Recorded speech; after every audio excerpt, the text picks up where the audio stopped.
Donc par rapport à la reprise quand même, on avait commencé à prendre les dispositions.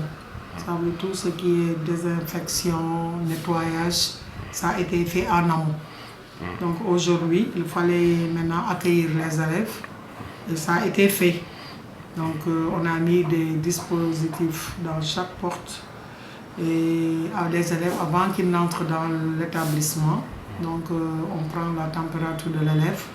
Après, il y a un dispositif de lavage des mains avant que l'élève intègre sa classe. Et pour chaque classe, nous avons 139 candidats qu'on a répartis sur 7 classes, ce qui nous fait une moyenne de 20 élèves par classe. Il y a une classe qui aura 19 élèves. Les professeurs attendus, c'était 6 professeurs aujourd'hui, ils sont tous là. Mais ce qu'on a constaté, il y a des élèves qui ne sont pas encore là. On est en train de faire le point. Des élèves qui ne sont pas encore venus. Bon, on attend peut-être d'ici demain, ils vont rejoindre. Mais la majorité, presque des élèves. Bon, ça va, comme vous pouvez le constater. Donc, l'administration s'est mobilisée avant l'arrivée des élèves pour mettre en place un système efficace et performant. Si vous regardez bien dans les classes, les élèves sont dotés de masques. Il y a également des gels. La distanciation physique également a été respectée et les professeurs sont là. Donc sur cette base-là, on peut dire que la reprise est effective ici à Saint-Ignace. Voilà. Les cas communautaires, ça, on ne peut pas les maîtriser. On ne peut pas aussi parler de la réussite totale de l'État. Tout ce que nous pouvons dire, ça ne peut être que dans un cadre local, vu qu'ailleurs, les conditions peuvent être autres. Si vous prenez par exemple les régions pluvieuses comme les régions de Kolda, où l'hivernage a déjà démarré, c'est sûr qu'on ne peut pas être dans les mêmes conditions. Mais je pense que l'État est assez outillé pour pouvoir mettre en place un système efficace également pour permettre à ces jeunes de l'intérieur de pouvoir continuer les enseignements apprentissages au même titre que les élèves de la ville. Quand on est venu, on a pris notre température, on s'est lavé les mains, on nous a donné des masques. C'était bien, respecter la distance et les mesures barrières. Puisque d'ici, aujourd'hui c'est le 25, on devrait faire cours jusqu'au 28 août. Donc ça voudrait dire que nous aurons 2 mois et plus pour faire les cours.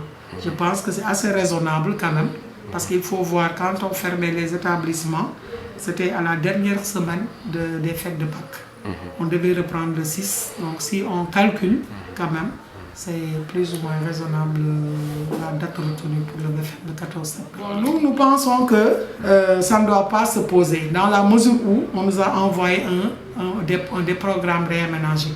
Ça veut dire que ce qu'on devait faire, ça a été plus ou moins revu. Et je pense que les sujets devront être calés par rapport à ce programme réaménagé. Donc quel est le message que vous adressez au niveau des élèves ainsi que les professeurs pour gérer la situation, parce qu'on voit que de plus en plus les cas communautaires augmentent et les élèves viennent de partout. Donc le message qu'on est en train de dire, c'est quand même de respecter les gestes barrières. Donc les professeurs, avant de commencer chaque cours, ils répètent, parce que nous quand même, ce matin, on a eu à donner de la documentation aux élèves. Ça veut dire on a donné leur emploi du temps. On a aussi fait quelques conseils qu'on a consignés sur un polycopier et des recommandations générales depuis que l'élève quitte sa maison jusqu'au niveau de l'établissement et le retour aussi.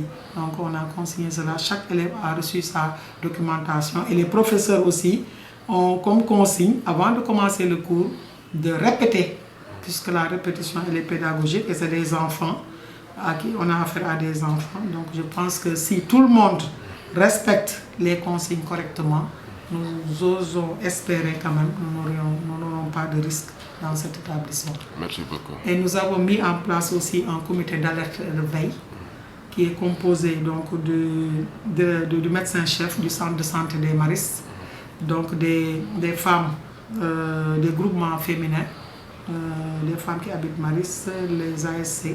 Nous avons quand même une équipe. Donc ils étaient là, tout juste ils viennent de partir. Donc ils sont là pour nous accompagner à mieux respecter le dispositif.